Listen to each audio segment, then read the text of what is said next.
നിതിൻ രാജ് എന്ന് പറഞ്ഞൊരു വിദ്യാർത്ഥി സൂയിസൈഡ് ചെയ്തു. അദ്ദേഹം ബാക്ക്വേർഡ് ആ കുഞ്ഞ് വിദ്യാർത്ഥി ബാക്ക്വേർഡ് ക്ലാസ്സാണ്. അദ്ദേഹത്തെ ആ വിദ്യാർത്ഥിയുടെ പേരൻസ് പറയുന്നത്, അതായത് സ്ട്രോങ് ആയിട്ട് ബേസ് ചെയ്ത് അലിഗേഷനേക്കാളുപരി അത് പ്രൈമ ഫേസി എന്ന് പറയാം, അല്ലാതെ പേരൻസ് ഇത് മറ്റു പറയേണ്ട ആവശ്യമൊന്നുമില്ല. നിരന്തരമായിട്ട് ആ കോളേജിലെ മാനേജ്മെൻറ്റും അവിടുത്തെ ഒരു അധ്യാപകൻ ആയ പ്രൊഫസർ റാം, മറ്റൊരു നമ്പ്യാർ എന്ന് പറഞ്ഞൊരു സ്ത്രീ, സ്ഥിരമായിട്ട് ഈ കുട്ടിയെ ജാതി അധിക്ഷേപങ്ങളും പുഴുത്ത പട്ടിയെ പോലെ ആ രീതിയിലാണ് ഈ വിദ്യാർത്ഥിയെ അവർ ഇൻട്രൊഡ്യൂസ് ചെയ്തുകൊണ്ടിരുന്നത്. നമ്മൾ മനസ്സിലാക്കേണ്ട ഇത് പ്രധാനപ്പെട്ട പോയിന്റ്, കേരളം പോലെ സോഷ്യോളജിയിൽ ഇന്ത്യയിൽ ഏറ്റവും കൂടുതൽ വിദ്യാഭ്യാസവും മുൻപന്തിയിൽ നിൽക്കുന്ന ഒരു സ്റ്റേറ്റിലാണിത് സംഭവിച്ചിരിക്കുന്നത്. ഇതാണ് അതിൻ്റെ പ്രധാനപ്പെട്ട കീ പോയിന്റ്.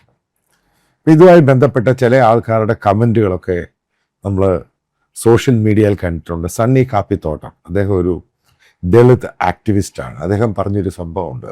അദ്ദേഹത്തിൻ്റെ വീഡിയോ ക്ലിപ്പിങ്ങിൽ ഒരു ആദിവാസി കുട്ടിക്ക് വിദേശത്ത് പഠിക്കാൻ വേണ്ടി ലോൺ സാങ്ഷനായി ബാങ്കിൽ പോയ ബാങ്കിലെ മാനേജർ ഈ കുട്ടിയോട് ചോദിക്കുകയാണ്, നിന്റെ ആളുകളെല്ലാം ഇവിടെ പട്ടിണി കിടന്ന് ചാവുന്നു, നീ എന്തിനാ ഇത് വിദ്യാഭ്യാസവുമായിട്ട് UK പോകുന്നത്?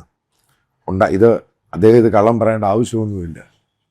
ഇതേപോലെ തന്നെ ഒരു പാസ്റ്റർ അനിൽ കൊടിത്തോട്, അദ്ദേഹം ഇതേപോലെ തന്നെ നിരന്തരമായിട്ട് ഈ ഹൈന്ദവ കമ്മ്യൂണിറ്റിയിലെ ജാതീയത, അപ്പർ കാസ്റ്റും ലോവർ കാസ്റ്റും, അതിനെപ്പറ്റി നിരന്തരമായിട്ട് അദ്ദേഹം കിട്ടുന്ന സ്റ്റേജുകളിലൊക്കെ പ്രസംഗിക്കാറുണ്ട്.